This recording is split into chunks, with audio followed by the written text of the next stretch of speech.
Gente, boa tarde, né? Um bom sábado, um bom final de semana.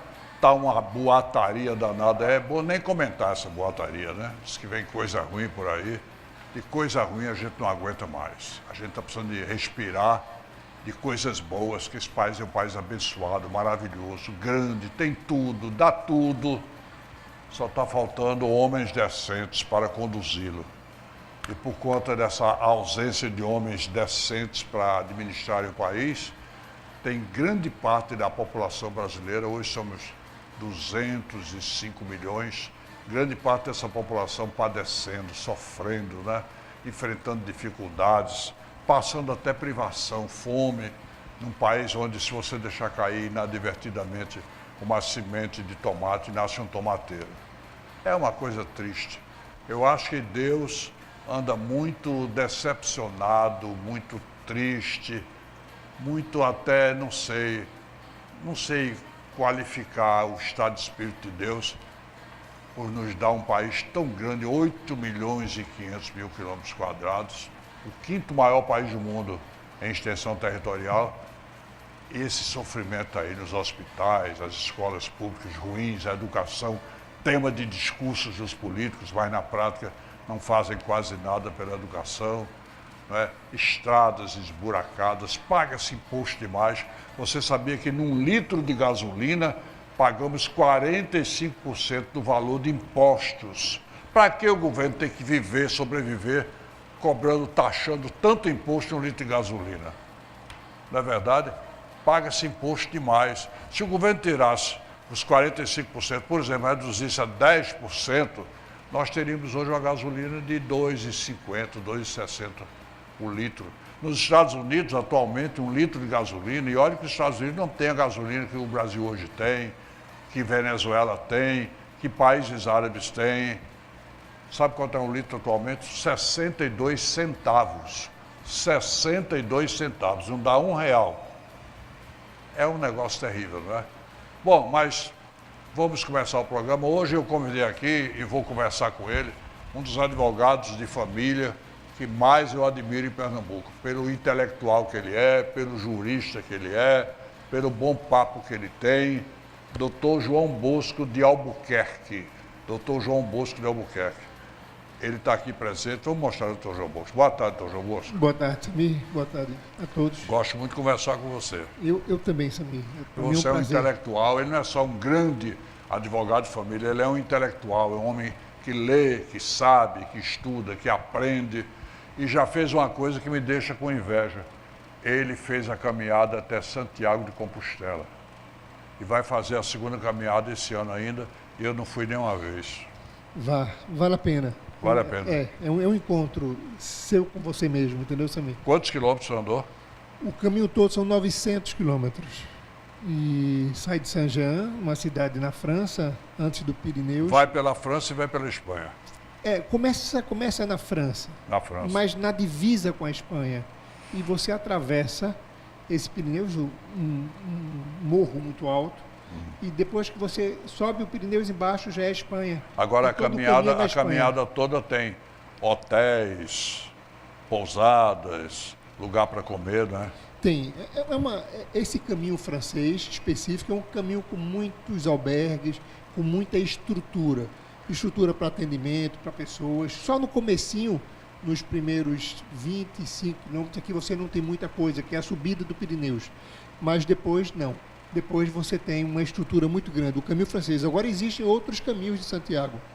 Existem outros, o caminho do norte, tem o caminho aragonês, tem outros caminhos, o caminho saindo de Portugal, saindo de Porto, tem um caminho saindo de Lisboa, tem um caminho que faz Santiago de Compostela, Fátima, enfim, existem outros caminhos. O caminho que eu fiz é o francês e o que eu estou retornando agora, se Deus quiser, em setembro, é também o caminho francês.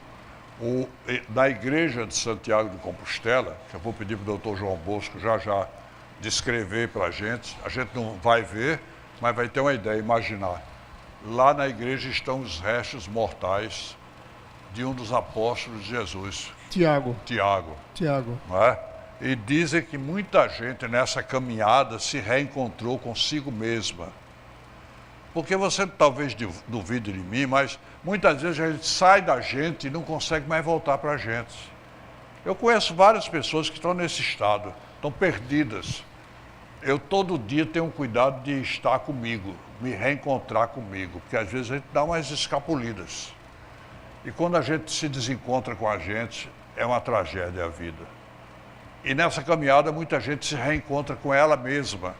E quando chega na igreja, dizem que muitos milagres já aconteceram e que muitas graças foram alcançadas. Como é a igreja lá? Como é o clima dentro da igreja, doutor João? Eu vou primeiro falar um pedacinho desse trecho de você com você mesmo. Dessa caminhada. No primeiro momento é um desgaste físico muito grande, porque o caminho são rieiros, algum momento se passa por estrada, outro por estradas de pedra, muita pedra. No começo é dor, você sente muita dor. Mas você começa devagarinho aí. Dor porque cansa, né? Dor porque dói a perna. Cansa os pés. Aí tem alguns macetes, você tem que parar de 2 horas, botar o pé para respirar. Se o seu corpo, aí você começa a conhecer seu corpo. Quando o seu corpo começa a doer, que normalmente a gente não sente dor, quando o seu corpo começa a doer, você começa a ir conhecendo, tocando você, entendeu? Começa a doer uma coluna, doer alguma coisa, você começa a ver sinais. Você começa a abandonar o barulho da cidade, o barulho do telefone, o barulho do carro. A caminhada é muito silenciosa. Muito silenciosa, muito canto de pássaro, muito barulho do seu pé na pedra. A gente escuta o som do silêncio. O som do silêncio e o seu som. O nosso som. E de repente você começa a buscar lembranças. Lembranças de pessoas que foram importantes no teu passado. Lembranças do teu pai, da tua mãe, do teu filho. A gente faz um videotape da vida. Você começa a fazer e isso vai brotando em você, entendeu? Brota esse videotape e aquelas pessoas que você não se lembrava mais, mas que te ajudou, que foi importante em tua vida. E isso, Sami, esse encontro é que é algo sensacional. Cada um tem a sua sensação. Eu não vou dizer o caminho, eu digo que o caminho opera diferentemente em pessoas diferentes. Então, o meu caminho foi assim, e ele foi brotando. Mas pelos relatos que eu tenho escutado, doutor João Bosco Albuquerque, mais ou menos a maioria sente exatamente o que o amigo sentiu. E as pessoas pensam que não pode, que não consegue. Eu acompanhei idosos de 80, de 70, casais de 70, crianças, jovens. É um caminho que você faz e você percorre aquilo que você consegue. Existem muitas cidadezinhas, povos pequenininhos, de 3, de 4, de 5 quilômetros. Quer dizer, você não fica muito tempo longe de um pequeno povozinho. E tem muitos albergues, tem muita estrutura. Eu não fui com a finalidade religiosa, mas no caminho você encontra Deus, entendeu? No caminho começa a coisa a brotar para você. A gente começa a se integrar com a gente mesmo. Com a gente mesmo, com a natureza, com a vida, sabe? O caminho é mais ou menos um exemplo da vida e da morte. Você começa o caminho e você termina o caminho. Na vida você começa, nasce e você morre. O caminho é mais ou menos isso. Agora você não consegue jamais sair do caminho. E quando eu cheguei na igreja, para mim foi muito emocionante. Como é a igreja? Dá para descrever até onde é possível descrever, doutor? O portão central dela está interditado, que estão fazendo uma reforma. Sim. Você entra pela lateral, mas é uma nave gigantesca, entendeu? E acho que é em forma de cruz, porque ele é imensa, lotada de turista, lotada de gente, lotada de peregrino. Eu cheguei, tem a missa do peregrino que é de meio-dia. Então eu cheguei mais cedo, eu já dormi no local sabendo que iria chegar cedo já para fazer isso. E dei meu nome, e tem a missa do peregrino, onde tem aquele bota-fumeiro, que é um bota-fumeiro gigantesco, que ele vai de um lado para o outro. É algo assim impressionante.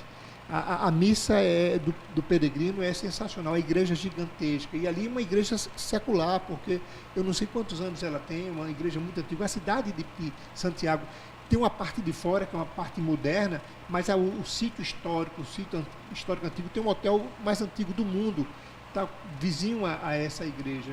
Os arredores são antigos. Os arredores são antigos. E o caminho que a gente faz é um caminho onde os romanos passaram, pontes da época do romano, Napoleão Bonaparte também andou por algum trecho do caminho. E esse caminho de Santiago, na verdade, era o caminho do povo celta, que Santiago de Compostela Estrela, eles faziam esse caminho seguindo o sol e descobriram que o sol chegava no mar. E eles voltavam com uma concha, que é a vieira, para as suas terras. É algo assim sensacional. Foi uma coisa que para mim foi muito prazerosa. Assim, fui com uma expectativa e voltei com outra. E os gestos mortais de Santiago, apóstolo de Jesus, a gente chega na frente assim? Chega. Você é um caminhozinho estreitozinho, fica por trás do altar e lá estão os restos mortais de Santiago, do Tiago, né? Tiago, E o senhor vai repetir Vou repetir. essa aventura? É uma aventura, agora em setembro. Não é uma aventura. Não é uma aventura. Não, é algo prazeroso. É o seu, assim, eu não tenho uma palavra que eu possa dizer. Além de ser esse encontro de você consigo mesmo, é o prazer, sabe, da peregrinação, do caminho. Tem amigos meus que foram, um deles foi 2 vezes já, e ele me disse que voltou mais humanizado, voltou mais calmo, deixou de tomar ansiolíticos para dormir, para evitar um estado de agitação nervosa. Consegue isso, Consegue, veja, Samir, tem um bocado de coisas interessantes. Em primeiro lugar, você anda com muito pouca coisa. Para você viver, você não precisa de muito. Eu levei 2 calças, 2 camisas, 2 cuecas, 6 pares de meia e um poncho para chuva. Todo local que eu chegava, eu ia lavar minha roupa quando não tinha máquina de lavar. E quando o senhor mesmo lavava? Tinha que lavar. Tá vendo? Você tem que lavar sua roupa. Você dorme em beliches, né? A gente, nesse falso reinado em que a gente acha que vive, a gente não lava uma cueca. Não é verdade? Vou lavar minhas cuecas, eu pago para lavar. Mas a humildade da vida nos ensina a sermos simples, a fazer o que o Dr. João Bosco de Albuquerque está dizendo que as pessoas fazem E você vive com muito pouco. Vive com muito pouco. Você dorme num albergue, se você quiser ir para o hotel, vai, mas você tem um albergue com 50 pessoas dormindo. Eu já fui para muitos restaurantes no mundo. A comida mais gostosa que eu comi na minha vida, não me lembro o local, foi debaixo de um pé de uma árvore, no frio de 0 graus. O meu pão que eu botava na minha mochila, um baguete, estava congelado. Eu abri uma lata de atum. De atum. Tinha 1 litro de leite que eu tinha comprado. Eu abri aquele pão, botei o atum dentro e comi. Sami, é assim, foi o almoço, foi um manjar dos deuses. Porque entendeu? a fome também ajuda a tornar a comida mais gostosa, né? E você está com você. E você no caminho, você foi construindo e descobrindo, assim, valores seus. Tá certo? Então, quando você senta para comer ali, com aquele você que você não conhecia, tá certo? Sei. Você está acostumado a andar com pessoas amigas, já alguns falsos, alguns não, mas ali, nesse caminho, você encontrou você, e ali eu fui almoçar comigo um pão com leite e um atum. Então, momento inesquecível. Doutor João sentiu alguma mudança na sua vida, né? Muitas. Muitas. E que a vida é muito mais do que eu pensava que era. Eu disse uma vez, não sei se foi no rádio, foi na televisão, teve uma repercussão grande. As pessoas me encontravam na rua, no supermercado, no shopping, comentavam que eu às vezes converso comigo e não estou doido não estou pirado não. O Samir, nas horas mais difíceis, conversa com o Abuana, e o Abuana conversa com o Samir. Porque é nessa hora que você faz a autocrítica, e isso tem que ser diante do espelho. Bem pertinho do espelho, tão perto que a sua respiração faz o espelho ficar suado. Porque muita gente há muito tempo se desencontrou dela mesma. E a gente precisa se reencontrar. Nós temos dentro de nós aquela alma que Deus nos deu para dar vida a esse corpo, porque esse corpo não vale nada. Esse corpo, quando acaba de morrer, quando a circulação para, quando o cérebro para, quando o coração não bate mais, com 24 horas tem que enterrar, senão começa a exalar mau cheiro. Mas a alma é imortal, o espírito é imortal. E você abre um olho que você olha para dentro de você, entendeu? Dentro, Que normalmente eu olho para você, Samir. Eu vejo o seu defeito, eu vejo o defeito do outro. Verdade. Eu estou sempre olhando o outro. O outro, a gente nunca olha para a gente. Eu não olho para mim. Então, e nesse caminho abre um olhinho para você, entendeu? Por isso que dizem que quando você põe um dedo em riste apontando para alguém, você não presta. Olha, tem 3 outros dedos aqui, 3 outros dedos apontando contra você. Então é 3-1. A gente não deve apontar. Você nunca viu, se você estudar a vida de Jesus, e Augusto Cury lançou alguns livros maravilhosos, analisando comportamentos de Jesus, analisando gestos comportamentais de Jesus.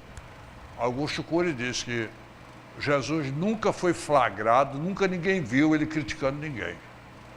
Porque Deus nos dá o livre-arbítrio, ele dá o livre-arbítrio para mim, eu escolho entre o bem e o mal, entre fazer o bem e ficar indiferente ou fazer o mal. Nós é que escolhemos o rumo da nossa vida. Então o livre-arbítrio nos dá o direito de vivermos como nós achamos que devemos viver, mas, M-A-S, sem se importar com a vida dos outros. Se alguém você não consegue tolerar por esse ou por aquele defeito, por esse ou por aquela fraqueza, deixe esse alguém seguir o caminho, mas não se intrometa. E não queira que ninguém também se intrometa na sua vida. Ô Sami, eu digo assim, tem 4 julgamentos na vida. O julgamento universal de Deus para com todos, o julgamento individual, quando a pessoa morre, Deus julga individualmente.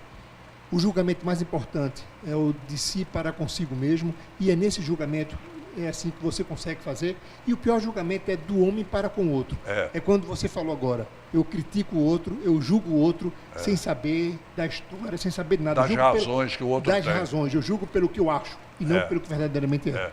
Eu tenho, ao longo dessa minha vida, graças a Deus, eu tenho aprendido cada vez mais a perdoar. Porque o exercício do perdão é um exercício de engrandecimento humano. Eu já perdoei recentemente pessoas que me fizeram mal, que me trataram mal, que me agrediram com palavras, que me agrediram com comportamentos, homens e mulheres. Eu os perdoei e sigam os seus caminhos que eu vou seguir o meu. Porque um dia todos nós estaremos diante de um tribunal em que nós vamos nos julgar. E é aí que você vai descobrir o quanta chance você teve de ser bom e perdeu. Dr. Frederico Mendonça, eu quero inserir nessa conversa. Dr. Frederico Mendonça é um dos diretores da Arrecifes. A Arrecifes é uma empresa que está completando 39 anos de existência, uma empresa acreditada, respeitada, gabaritada, trabalha no comércio imobiliário, tem 2 dirigentes maravilhosos, que é Frederico e Petros. Eu tive o prazer de ter sido amigo do pai dos 2. E Frederico está aqui hoje para também conversar com a gente. E daqui a pouco vai conversar com os corretores de imóveis. Ele tem orientação sábia para você, amigo. Boa tarde, Frederico. Boa tarde, Sami. Para mim é sempre uma alegria poder estar aqui com vocês, participando do seu programa. Aliás, quando eu venho para cá, eu já trago uma porção de abraços, de beijos, de manifestações de carinho, porque, inclusive lá da empresa, né? Você hoje mesmo teve a oportunidade falar de com ver o Luiz. O Luiz, nosso superintendente, filho se do emocionando em falar com você ao filho telefone. Do professor Elias. Porque os pais dele já eram, sempre foram, assim, seus fãs, seus admiradores. Então, assim, sua história aqui, realmente, em Pernambuco, é fantástica. Então, para mim, Sami, é sempre uma alegria estar aqui. Eu me sinto muito honrado de poder participar aqui do seu programa e, de uma forma ou de outra, ainda que modestamente, poder contribuir com algumas informações, com alguns conhecimentos para os seus telespectadores. Obrigado. Como diz Paula Bellarmino, Dr. Frederico Mendonça é topado. É uma grande personalidade. Bondade dela. Ô, doutor Frederico, dê esse microfone, por favor, que eu vou só cumprimentar e chamar o intervalo. Estou recebendo hoje aqui um homem que vai ensinar a gente muita coisa boa. E se você não der para aprender, compra o livro dele que ele está lançando agora. Sonhos e Sabores. É o Claudemir Barros. Claudemir é hoje um mestre, chefe de cozinha, especialista em fazer coisas gostosas, coisas comestíveis. O livro tem a apresentação de Maria Letícia, o prefácio dela, não é, Claudemir? Maria Letícia Cavalcante. É Maria Letícia Cavalcante, que é uma pessoa também muito especializada nisso. Ela escreve colunas em jornais e revistas sobre gastronomia, doces maravilhosos. Eu daqui a pouco converso contigo, Claudemir. E conversa vai, conversa vem. Descobri também que a mãe dele e o pai eram meus amigos, meus admiradores, quando eu comecei no rádio. Afinal, é uma carreira de 45 anos no rádio, né? Graças a Deus. Eu venho acompanhando gerações. Como era o nome do teu pai? Arnaldo Barros e Anitta. Eles moravam no Jordão. Isso. Ali no Jordão, na subida do Jordão, eu tinha também um grande amigo que faleceu, o pai João, da Tenda dos Orixás, né? Muito bem, então eu vou para o intervalo rápido e volto já, me aguarde.